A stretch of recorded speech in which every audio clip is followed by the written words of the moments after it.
Instructor Valkyris stood at the front of the combat engineering lecture hall, all four of his manipulator arms crossed in what we Torgathi call the posture of supreme disappointment. I sat 3 rows back, my sensory stalks twitching with barely contained amusement as I watched the human female examine the materials cart like it contained the secrets of the universe. Her name was Kayla Brennan, 22 rotations old by her planet's calendar. Brown hair pulled back in something she called a ponytail, which made absolutely no tactical sense but apparently kept her vision clear. She was the only human in our class of 47 cadets, and she had been nothing but trouble since day one. "Listen up, cadets," Valkyris bellowed, his voice modulator cranking up to maximum volume. "Today marks your final examination in advanced weapon systems development. You will have 6 standard hours to design, construct, and demonstrate a functional offensive weapon using only the materials provided. Your weapon must be capable of neutralizing the target drone from a minimum distance of 50 meters. Failure means repeating this entire course." Question? My friend Torque, a hulking Breshner from the volcanic moons, leaned over and whispered through his translator, "Think the human will finally quit. She barely passed the last 3 tests." I clicked my mandibles together softly, the Torgathi equivalent of a chuckle. "Have you met Kayla? That creature doesn't know the meaning of quit. She's too stubborn to fail and too strange to predict." "Cadet Torque, Cadet Trixon. Something funny?" Valkyris spun toward us, his primary eyes blazing with irritation. "No, sir," we chorused. "Good. Then perhaps you can explain to the class what makes this examination so critical." Torque stood, his massive frame making the desk groan. "Sir, this test evaluates our ability to problem solve under pressure, adapt to available resources, and demonstrate practical combat applications of theoretical knowledge." "Correct. Sit down." Valkyris turned back to the rest of us. "The Galactic Coalition Military Academy does not graduate cadets who cannot think on their feet.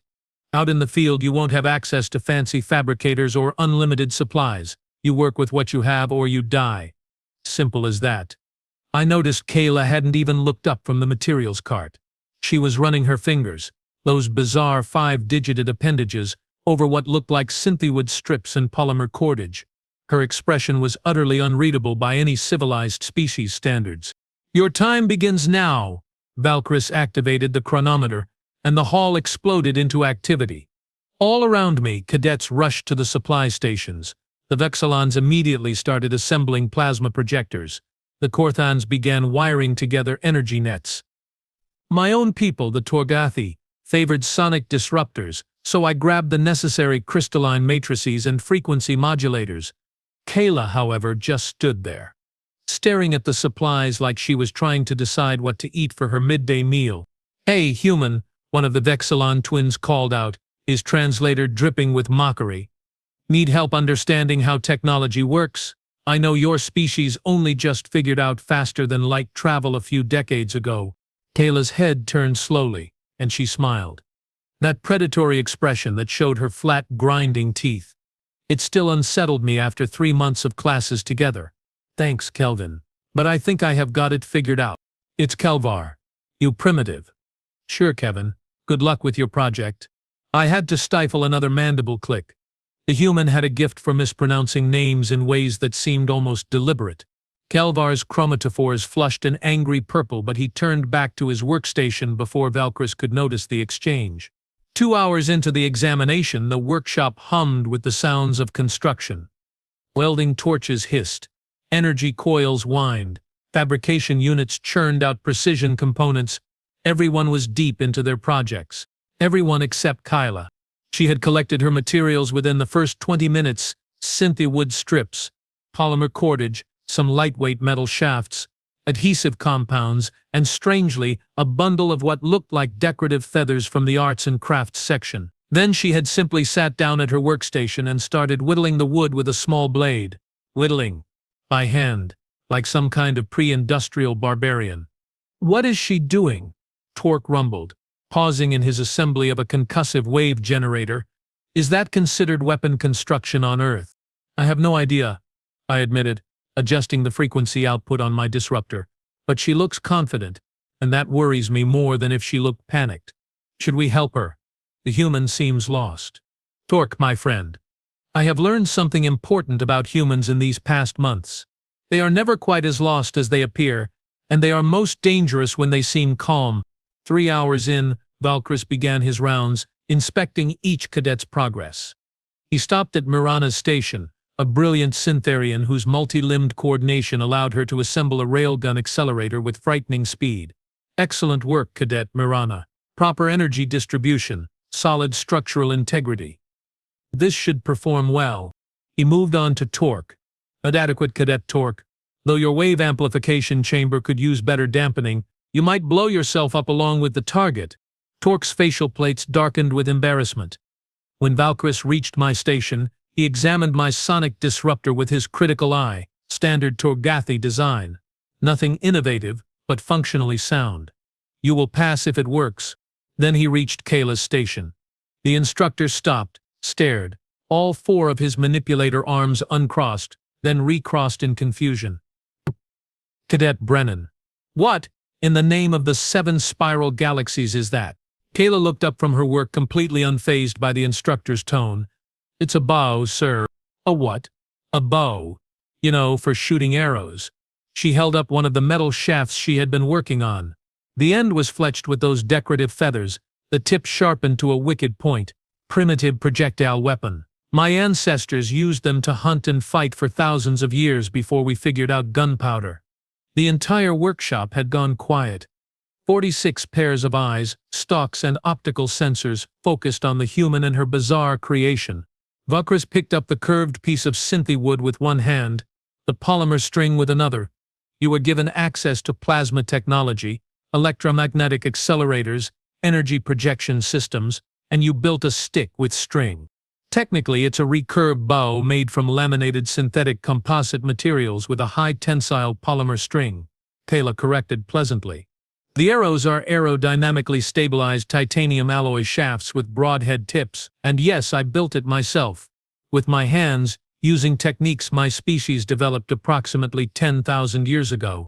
This is a joke, Kelvar announced from his station. The human is mocking the examination. I assure you, I'm completely serious. Kayla tested the string tension, nodding with satisfaction. This weapon is fully functional and perfectly suited to the task requirements.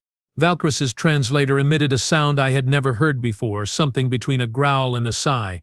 Cadet Brennan, you have 3 hours remaining. I strongly suggest you reconsider your approach and build an actual weapon. This is an actual weapon, sir. Would you like me to demonstrate? Not yet. Demonstrations come after the construction phase. He moved on, muttering something about humans and psychological evaluations. I leaned toward Kayla's station once the instructor was out of earshot. Were you trying to fail out of the academy?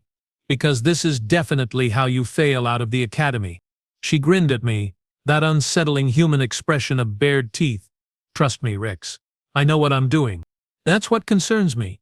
The final hour arrived faster than expected. Valkris called us all to attention. Cadets, construction phase is complete. We now move to the demonstration phase. One by one you will attempt to neutralize the target drone. The drone will be hovering at exactly 50 meters, moving in a standard evasive pattern. You get one attempt, miss, and you fail, malfunction, and you fail, destroy something other than the target and you fail. Understood? Yes, sir, we responded in unison. Mirana went first. Her railgun performed flawlessly, punching a hole clean through the drone's center mass. It dropped from the sky like a dead bird. The class erupted in impressed clicks, chirps, and hums. Torque went next. His concussive wave generator created a beautiful spherical pulse that caught the drone mid-maneuver and crushed it into a compacted ball of sparking metal. He grinned widely, showing all of his grinding plates. One by one, cadets demonstrated their weapons. Some succeeded spectacularly, others failed in equally spectacular fashion. Alvar's plasma projector overheated and melted through his workbench before he could even fire it. His chromatophores went from purple to a humiliated gray. My sonic disruptor worked perfectly. Thank the void. The concentrated sound wave struck the drone and shattered its components into glittering fragments. Valkris nodded approvingly at my station.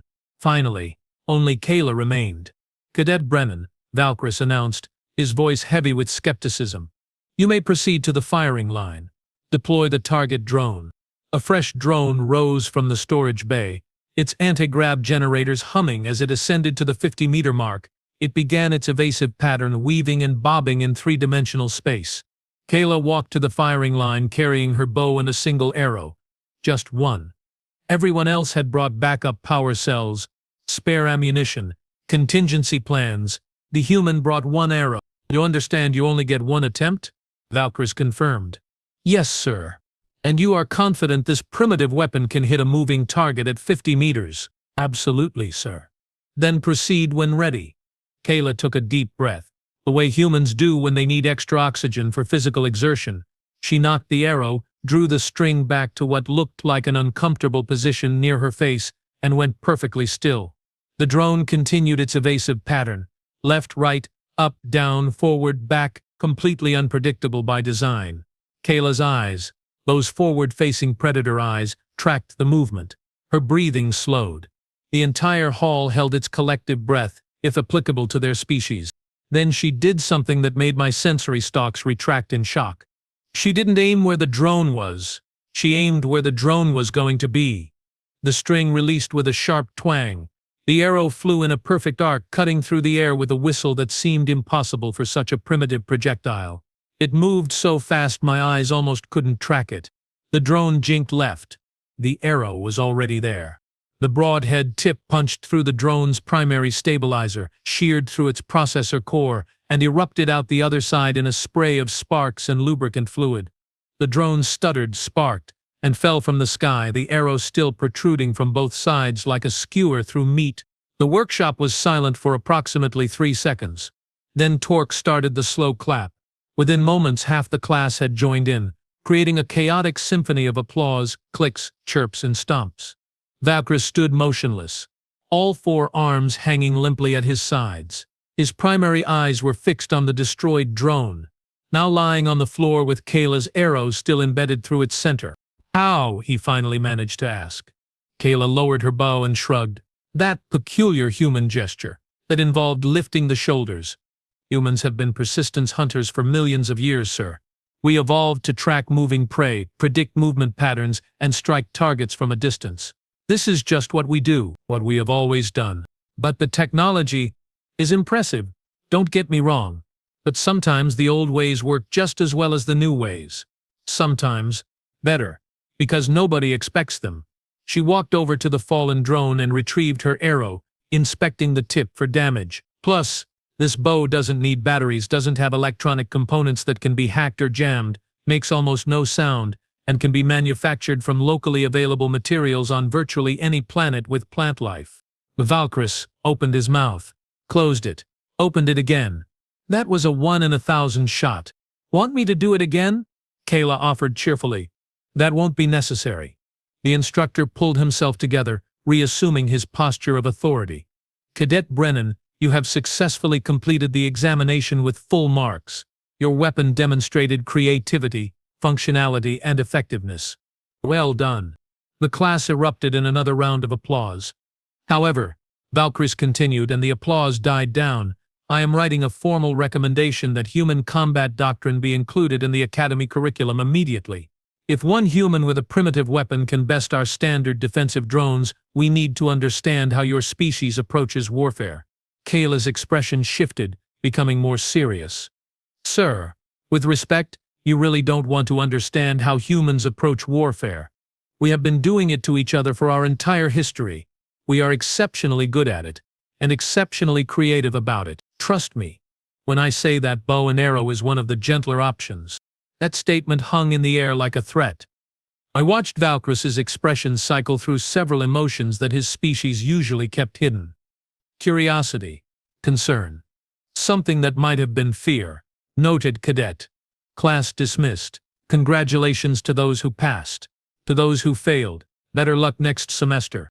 As we filed out of the workshop, I caught up with Kayla in the corridor. That was incredible, but also terrifying. Mostly terrifying. She laughed, that barking sound humans make when amused. Thanks, Rix. I have been practicing for weeks. Had to special order the materials from the recreation department because weapons fabrication wouldn't let me access their supplies for a, quote, non-viable antiquated design. Where did you learn to shoot like that? My grandmother taught me when I was 8 years old. She was a championship archer back on Earth. Said every person should know how to use at least one weapon that doesn't rely on electricity or fuel. Ayla slung the bow over her shoulder. Turns out Grandma was right again. Torque joined us, ducking through the doorway with his usual grace, which is to say none at all. I have a question. If that is your primitive weapon, what are your advanced weapons like? Kayla's smile faded slightly. Torque, humanity didn't join the Galactic Coalition because we wanted to share our weapons. We joined because we wanted to stop using them on each other. Some things are better left in the past.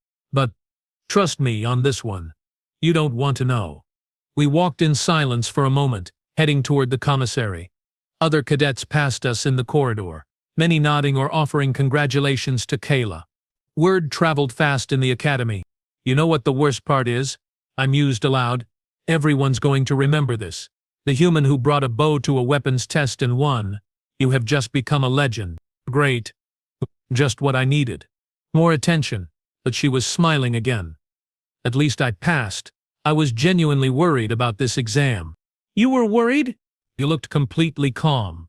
That's because I was too terrified to show fear. Basic survival instinct. You look confident. Sometimes people believe you are confident, and then you start believing it yourself. That was perhaps the most human thing I had ever heard. We entered the commissary, which was already buzzing with news of the examination results. The moment we walked in, conversation stopped. Heads, sensors, and stalks turned in our direction. Kelvar approached our table, his chromatophores now displaying what I recognized as an embarrassed yellow-green. Renan. That was impressive. I apologize for earlier comments. Your weapon was more effective than mine. Kayla accepted the apology with a nod. No hard feelings, Kelvar. We all did our best with what we knew. How long did it take you to learn that skill? About 14 years of practice. Started when I was 8. Like I told Rix, stopped for a while during university, picked it up again when I joined the military. 14 years. Kelvar's eyes widened in disbelief. You spent 14 years mastering a primitive weapon. Humans are patient when it comes to the things we care about. We are also stubborn. Very, very stubborn. I chewed on my nutrient cube, processing this information. 14 years to master one weapon. Most galactic species learn to use standard military equipment in a few weeks of training. Humans apparently spent years perfecting techniques their ancestors invented before they even discovered fire. Can I ask you something? Mirana joined our conversation, her delicate frame settling into a chair designed for her species. Why did you choose the bow? You had access to everything we had. You could have built a plasma weapon, an energy projector, anything. Kayla considered the question carefully. 2 reasons. First, I wanted to prove that human ingenuity doesn't always require the most advanced technology. Sometimes the simple solution is the best solution. Second, I wanted to honor my ancestors. They survived and thrived with weapons exactly like this. It felt right to show everyone here that human history has value, even in a galaxy full of species that are older and more technologically advanced than us. Your species is strange, Mirana said, but it didn't sound like an insult. You value your past while racing toward your future. Most species forget where they came from once they reach the stars. Maybe that's our secret, Kayla replied quietly. We never forget where we came from. We carry it with us, always. The conversation drifted to other topics. Test scores, upcoming assignments, the terrible food in the commissary that tasted like recycled spaceship parts regardless of which species it was designed for. But I couldn't stop thinking about what had happened in the workshop. A human with a wooden bow and a single arrow had outperformed 46 cadets using advanced technology. She had done it with patience, skill and knowledge passed down through generations. She had turned a primitive weapon into a symbol of something larger, something that spoke to the very nature of her species. And she had done it while making it look effortless. Hey, Kayla, I said suddenly, what other primitive human weapons should we be worried about? She grinned that predatory grin again. Oh, Rix. We have swords, spears, axes, crossbows, catapults, trebuchets, boomerangs, blowguns, slings, warhammers, and about 10,000 variations of each. Humans have been inventing new ways to fight since before we even had language. We are creative like that. Torque made a low, rumbling sound of concern. And these all work? They all work, some better than others, depending on the situation.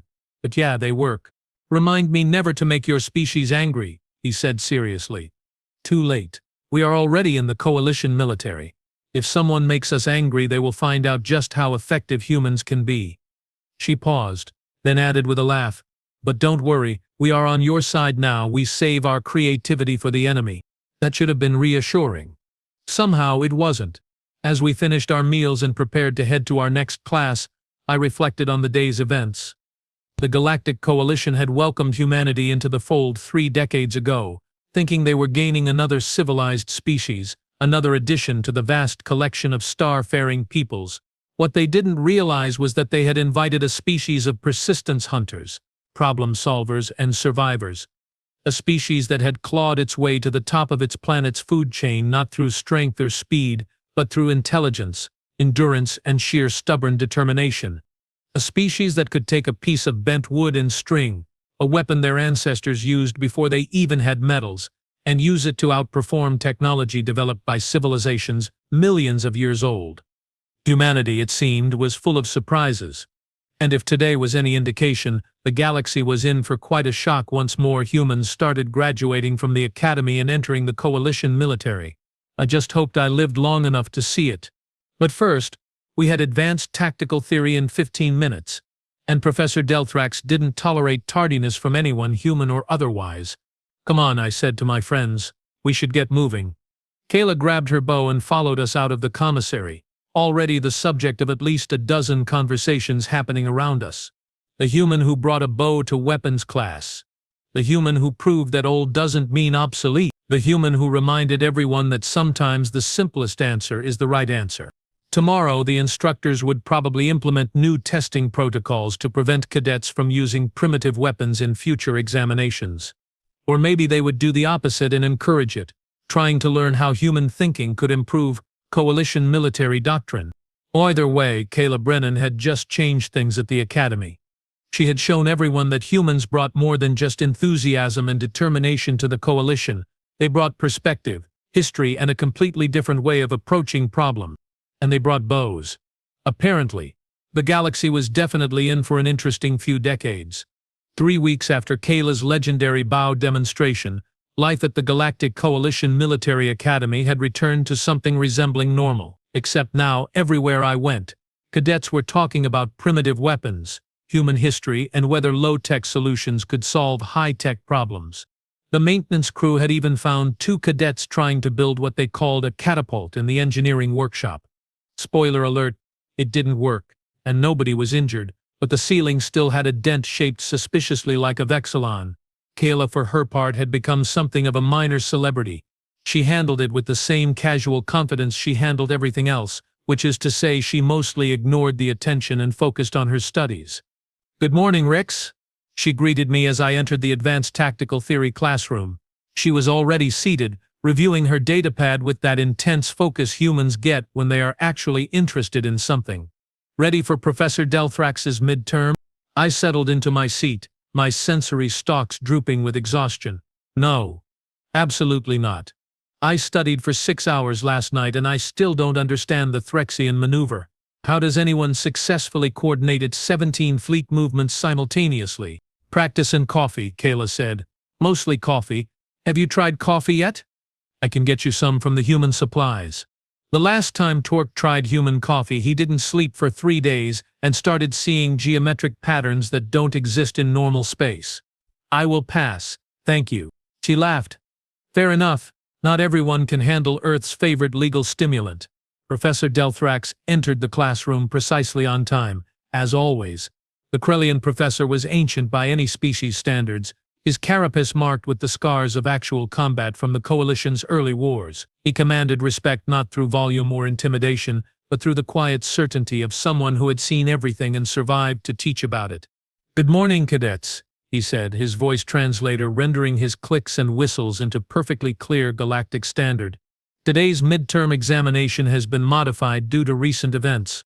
I felt my sensory stalks perk up with alarm. Modified exams were never good news. Instead of a written test on tactical theory, you will be participating in a live simulation exercise. You will be divided into teams of 5 and given a tactical scenario to resolve. Your performance will be evaluated based on strategy, execution, adaptability, and results. Murmurs rippled through the classroom. Live simulations were usually reserved for final examinations, not midterms. However, Delthrax continued, and the murmurs died down, there is a complication. Due to a systems malfunction in the simulation core, you will not have access to standard military equipment. You will need to improvise with limited resources. Consider this a test of your ability to adapt when circumstances are less than ideal. I glanced at Kayla. She was smiling. Of course she was smiling. This was exactly the kind of challenge humans seem to thrive on. Teams will be assigned randomly, Delthrax announced. Activating the classroom's holographic display, names began appearing in groups of 5. My name appeared with Kayla's. Also on our team, Torque, Mirana, and a Syntherian combat specialist named Vex. Not a bad team, actually. Good mix of skills. Other teams formed around us. Kilvar ended up on a team with 4 other Vexilons. Another team was entirely Korthans. The randomization had created some interesting group dynamics. You have 30 minutes to plan your approach, Delthrax said. Then you will enter the simulation chambers. Your scenario will be revealed once inside. Dismissed to your planning areas. Our team gathered in one of the small conference rooms adjacent to the main classroom. The moment the door closed, everyone started talking at once. We need to establish command structure first, Vex said immediately. His Syntherian physiology gave him enhanced cognitive processing, which made him excellent at tactical planning, but occasionally insufferable about it. I recommend I take tactical lead, with Torque handling heavy assault, Mirana on technical systems, Rixon on reconnaissance, and Kayla on ranged support. Why do you get to be tactical lead? Torque rumbled. No offense, but you have never been in actual combat. Neither have you. We are all students. My people have a warrior culture going back 50,000 years. Strategy is in my genetics. Your people also have a tradition of charging directly at problems and hitting them until they stop moving, Vex countered. Not exactly subtle. Subtlety is overrated. I clicked my mandibles in frustration. Can we not do this? We have 28 minutes left, and we are already arguing about leadership. Rix is right, Mirana said softly. Her species preferred consensus-based decision-making, which made her the perfect mediator. Let's approach this logically. We don't know what the scenario will be. We don't know what resources we will have. Planning a rigid command structure now is premature. So what do you suggest? Vex asked, sounding slightly less combative. Ayla, who had been quiet this whole time, finally spoke up. I suggest we play to our strengths and stay flexible. Vex, you are good at processing information quickly, so you call out threats and opportunities as you see them. Torque, you are strong and experienced with heavy combat, so you handle anything that needs direct force. Mirana, your multi-limb coordination makes you perfect for multitasking, so you manage multiple objectives simultaneously. Rex, your sensory stalks give you better peripheral awareness than anyone else here, so you watch our flanks and warn us about surprises.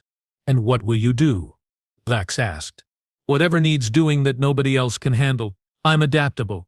It's kind of a human thing. There was a moment of silence as everyone processed this. It wasn't a traditional command structure. It was more like a fluid network where everyone contributed based on the situation. Chaotic but potentially effective. I can work with that, Vex admitted grudgingly. Same, Torque agreed. It makes sense, Mirana added. I nodded my agreement. 26 minutes left. Let's talk about general principles. What do we know about simulation scenarios? We spent the remaining time discussing common tactical situations, potential resource limitations, and how we might need to adapt if things went wrong, which, given the nature of military simulations, they inevitably would. When Delthrax called us back to the main classroom, I felt marginally more prepared. Marginally. Proceed to Simulation Chamber 7, the professor instructed our team. Your equipment and scenario briefing will be waiting inside. Good luck. The simulation chamber was a massive space lined with holographic projectors and environmental generators. It could recreate virtually any battlefield condition, From desert planets to space stations to urban environments, we had trained here dozens of times before, but never for something this important. A display screen activated as we entered, showing our scenario briefing. Tactical situation. You are a coalition reconnaissance team operating behind enemy lines on a contested planet. Your primary mission was to gather intelligence on enemy fortifications.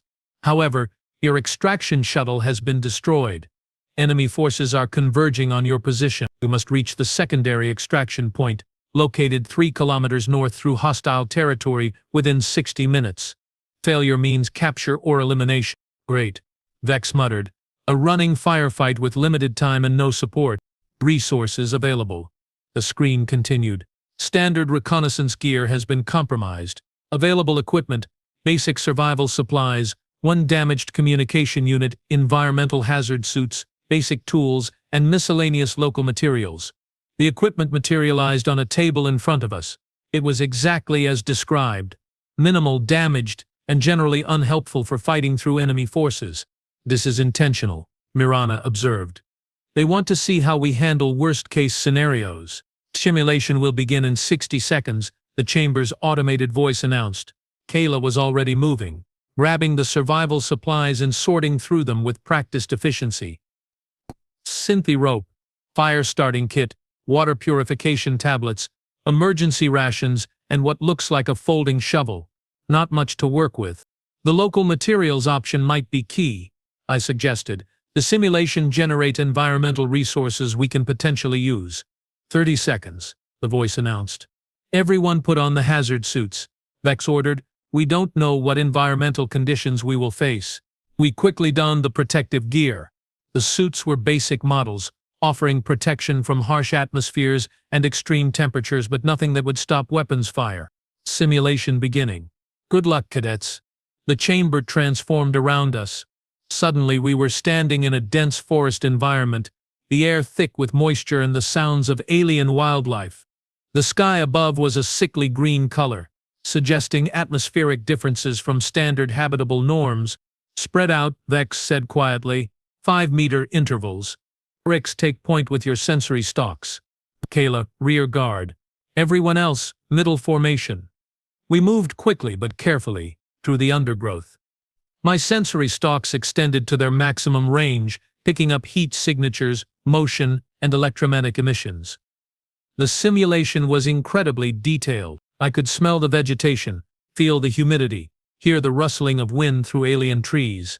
Contact, I whispered urgently. 3 hostiles 200 meters ahead, moving on an intercept course with our position. Weapons? Torque asked. I focused my stalks. Energy rifles. Standard coalition military issue, which means these are supposed to be enemy forces using captured equipment. We can't fight them directly, Mirana said. We are unarmed and outgunned. Then we avoid them, Kayla said simply. Rix, can you plot a course around them? I processed the terrain and heat signatures. Yes, but it will add 10 minutes to our travel time. Better late than dead. Lead us around. We adjusted course, moving parallel to the enemy patrol while maintaining safe distance. My stalks tracked their movements constantly, making sure they didn't deviate toward us. The forest was dense enough to provide cover, but one wrong move would expose us completely. 15 minutes into the simulation, we encountered our first major obstacle. Stop, I hissed. Everyone froze. Ahead of us, visible through the foliage, was a ravine approximately 20 meters wide and impossibly deep. The edges dropped off sharply into darkness. Our path forward was blocked. The simulation is forcing us into a decision point, Vex observed. Do we backtrack and find another route, or do we cross here? Backtracking will cost us time we don't have, Mirana said, checking her chronometer. We have used 16 minutes.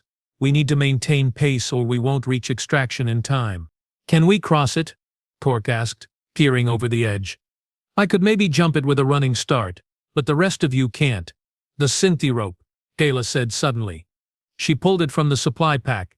It's rated for 2,000 kilograms. We can use it to swing across or create a bridge. There's nothing to anchor it to on the other side, I pointed out, and the trees here are too weak to support our weight. Kayla studied the ravine, her predator eyes scanning for options. Then she looked at the trees, the rope, and finally at Torque. I have an idea, but it's going to sound insane. Most human ideas do, I said. Tell us anyway. Torque, you are the strongest. Can you throw something heavy across the ravine and have it wrap around a tree on the other side? Maybe, if I had something heavy to throw. Use me. Everyone stared at her. Absolutely not, Vex said immediately. That's suicide. Actually, it might work, Kayla insisted. Tie the rope around my waist. Torque throws me across like a projectile. I grab onto a tree on the other side, secure the rope, and you all cross using it as a guideline. What if he misses? Mirana asked, her voice tight with concern. What if you can't hold on? What if the rope breaks? Then I respawn at the Academy Medbay and retake the exam next semester, Kayla said cheerfully. But I don't think that will happen. Torque has good aim, I have good reflexes, and the rope is rated well above what we need. Trust me. I wanted to argue. Every logical part of my brain said this was a terrible idea, but humans had a saying I'd learned recently. Fortune favors the bold, and if anyone embodied bold, it was Kayla Brennan. Do it, I said, but we are securing that rope with every knot we know. We tied the synthi rope around Kayla's waist using multiple redundant knots. Torque tested the length, measuring the distance with his experienced warrior's eye. Kayla stretched, loosened her muscles, and prepared herself like she was about to do something completely normal instead of being thrown across a deadly ravine. On 3, Torque said, gripping her by the waist and the legs. 1, 2, 3. He threw her. I will never forget watching a human being launched through the air like a missile. Arms outstretched, expression focused and calm, the rope unfurled behind her in a perfect arc. She sailed across the ravine, impossibly fast and impossibly brave. She hit the tree on the other side with both arms, wrapping around it in a tight grip. For a moment she dangled there, and I thought the impact might have knocked her unconscious. Then she shifted, planted her feet against the trunk, and called back to us. Rope is secure. Come across one at a time. Vex went first, using the rope as a guideline and his multiple limbs to hand over hand his way across. Then Mirana, moving with her characteristic grace. I went third, trying very hard not to look down into the infinite darkness below. Torque came last, his massive weight making the rope sag dangerously, but it held. On the other side, we regrouped. Kayla was checking her suit for damage, seemingly unbothered by the fact that she had just been thrown across a ravine like cargo. That was the most terrifying thing I've ever witnessed, Mirana said, and I have watched Torque eat. Hey, Torque protested. Your table manners are frightening and you know it. Can we focus? Vex interrupted. We have used 28 minutes. We are barely halfway to extraction. Then we move faster, Kayla said, already jogging north, and we hope we don't run into anything worse than a ravine. Of course, we immediately ran into something worse than a ravine. Contact, I warned. Multiple hostiles, directly ahead, moving in patrol formation. At least 8 signatures. They are spread across our entire path. Can we go around? Torque asked. I extended my sensory stalks to maximum range. No, the terrain funnels us directly toward them. The simulation is forcing an engagement. We still don't have weapons, Mirana pointed out unnecessarily. Then we make weapons, Kayla said. She grabbed the folding shovel from the supply pack and started digging through the forest undergrowth, pulling up rocks, branches, and vines. Come on, people. If humans can do it, so can you. Time to get primitive. And just like that, 5 coalition military cadets found themselves crafting improvised weapons in the middle of a combat simulation. Torque found a massive branch that he could use as a club. Vex and Mirana worked together to create a snare trap using the remaining synthi rope and some flexible saplings. I gathered sharp stones that could be thrown, and Kayla naturally started constructing another bow.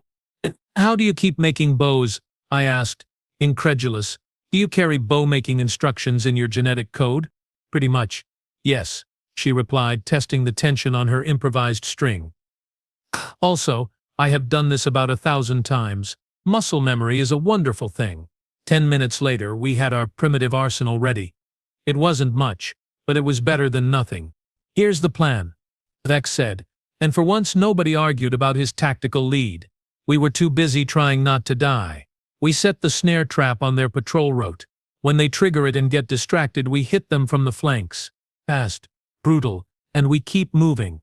Don't try to fight them all. Just break their formation and run through. What if they shoot at us? Mirana asked. Then don't get shot, Kayla suggested unhelpfully. Ready? We set up the trap across the patrol road, concealing it with loose vegetation. Then we positioned ourselves on either side, hidden in the dense foliage. My sensory stalks tracked the approaching patrol. 8 humanoid figures in enemy combat armor, carrying energy rifles, moving with professional discipline. They reached the trap.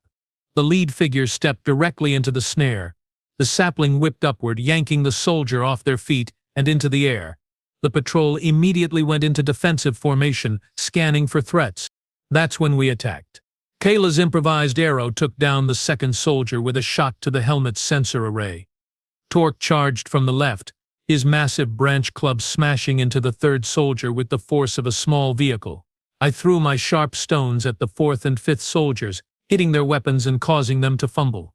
Mirana used her multiple limbs to grapple with the sixth soldier, using superior coordination to wrestle their weapon away. The Vex tackled the seventh, his Syntherian strength, allowing him to disable the soldier quickly. The eighth soldier managed to get off several shots. Energy bolts seared through the air, missing me by centimeters. One caught Torque in the shoulder, making him roar in pain, but before the soldier could fire again, Kayla was on them, using her borrowed energy rifle like a club to knock them unconscious. Go, go, go! Vex shouted. We ran. Behind us I heard the patrol beginning to regroup. Ahead my sensory stalks detected the extraction point, finally within reach. We crashed through the undergrowth, abandoned subtlety for speed, and sprinted toward salvation. The extraction point was a clearing, with a landing pad. A simulation of a coalition shuttle sat waiting, its engines already warming up. We burst into the clearing with enemy forces less than a minute behind us. Everyone on board, Kayla yelled. We scrambled into the shuttle. The moment we were inside, the doors sealed and the craft lifted off. Through the windows I watched enemy soldiers emerge from the forest, firing uselessly at our ascending transport. Simulation complete, the automated voice announced. Mission success. All team members survived. Enemy engagement resolved with minimal casualties. Extraction achieved with 3 minutes and 47 seconds remaining. Evaluation in progress. The simulation faded. The forest, the enemies, the shuttle, everything dissolved back into the blank walls of the chamber. We were standing on solid ground, breathing heavily, covered in simulated dirt and vegetation. Did we just pass? Torque asked, checking his shoulder where he'd been shot. In simulation, it would have hurt. In reality, it was just a haptic feedback indicator. The door opened and Professor Delthrax entered, his ancient face unreadable. He studied us for a long moment, his eyes moving from person to person. That, he finally said, was one of the most unorthodox mission completions I have ever witnessed in 40 years of teaching. None of us were sure if that was good or bad. You improvised weapons from natural materials. You used a team member as a projectile. You engaged superior forces in melee combat despite having no formal close-quarters training. You violated approximately 17 different standard operating procedures, definitely sounding bad. And yet, Delthrax continued, and I detected something that might have been amusement in his translator's tone, you completed the mission objective with time to spare, demonstrated exceptional teamwork under pressure, adapted to impossible circumstances, and showed creative problem-solving that exceeded expectation. Congratulations, you all pass with distinction. We exhaled collectively, the tension draining from our bodies. However, and there was always a however, I need to speak with Cadet Brennan privately. The rest of you are dismissed. Excellent work today. My team filed out, leaving Kayla alone with the professor. I lingered near the door, curious and concerned. Delthrax noticed but didn't send me away. Cadet Brennan, he began, you have been at this academy for 4 months. In that time you have consistently demonstrated that human approaches to problems differ significantly from established coalition methodologies. Your bow demonstration, your improvised weapons today, your willingness to be thrown across a ravine, these are not typical cadet behaviors. Sir, I was just trying to complete the mission using available resources. I understand that. What concerns me is that your species seems uniquely suited to warfare in ways we didn't anticipate when we accepted Earth into the coalition. Your people are creative, adaptable, and apparently comfortable with levels of risk that most species find irrational. Kayla met his gaze steadily. Sir, respectfully, humanity didn't spend thousands of years fighting each other because we wanted to. We did it because we had to. Because our planet was harsh and unforgiving, and the only way to survive was to get very, very good at solving problems with whatever we had available. We are creative because creativity kept us alive. We are adaptable because rigid thinking meant extinction, and we are comfortable with risk, because sometimes risk is the only path forward. Dilthrax was quiet for a moment. Do you know why I modified today's exam, Cadet Brennan? No, sir. Because 3 weeks ago you demonstrated something that made the entire Academy's teaching staff reconsider our assumptions about warfare. You showed us that advanced technology isn't always the answer. That sometimes the old ways work better than the new ways. That simplicity can defeat complexity if applied with skill and intelligence. Today's exam was designed specifically to test whether those principles could be applied more broadly, whether other species could learn to think like humans when necessary. Kayla looked surprised. Did they? Your team did. Remarkably well, actually. The other teams struggled. Most failed their scenarios entirely.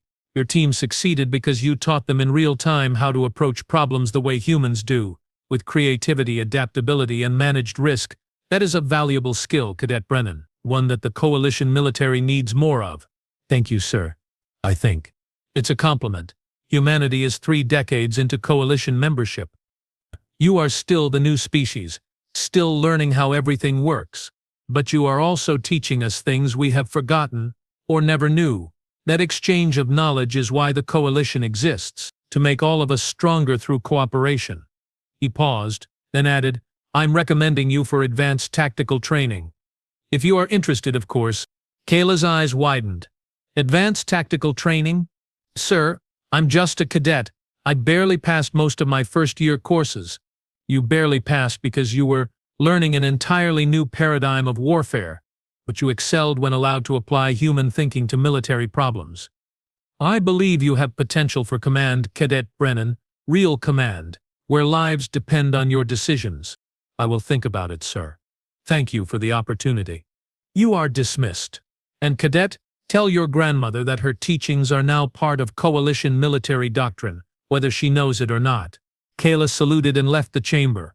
I quickly pretended I hadn't been eavesdropping outside. I heard everything, didn't I? I asked as we walked back toward the main building. Probably. You Torgati have excellent hearing. Advanced tactical training. That's impressive. Scary, but impressive. I haven't said yes yet. But you will, because you are human. And humans don't back down from challenges. She laughed. You know us too well, Rix. We walked in comfortable silence for a moment, processing everything that had happened. A midterm exam that turned into a survival scenario. Improvised weapons, saving the day. A human being thrown across a ravine, just another normal day at the Galactic Coalition Military Academy. Hey, Kayla, I asked. When you were flying through the air over that ravine, what were you thinking? She considered the question. Honestly, I was thinking that if this worked, it would make an amazing story to tell my grandmother. And if it didn't work, at least I'd die doing something interesting. You humans have a very strange relationship with mortality. We have a very practical relationship with mortality. Rix, we know we are going to die eventually. Might as well make the living part worth remembering. That was perhaps the most human philosophy I'd ever heard. And somehow it made perfect sense. As we rejoined the rest of our class, I realized something important. The galaxy had spent millions of years developing advanced civilizations, sophisticated technologies, and complex military doctrines. Humanity had spent a tiny fraction of that time learning to survive on a single planet using primitive tools and creative thinking. And somehow, impossibly, both approaches were equally valuable. The galaxy needed its advanced technology, but it also needed humanity's perspective, their adaptability, their willingness to throw themselves across ravines if that's what the mission required. 3 decades ago, the Coalition gained another member species. What they actually gained was a reminder that intelligence comes in many forms, that advancement isn't just about technology, and that sometimes the best solution to a problem is the simplest one. They gained humanity, and the galaxy would never be quite the same. I just hoped the galaxy was ready for it. Because if today was any indication, humans were just getting started. And that thought was both exciting and absolutely terrifying in equal measure.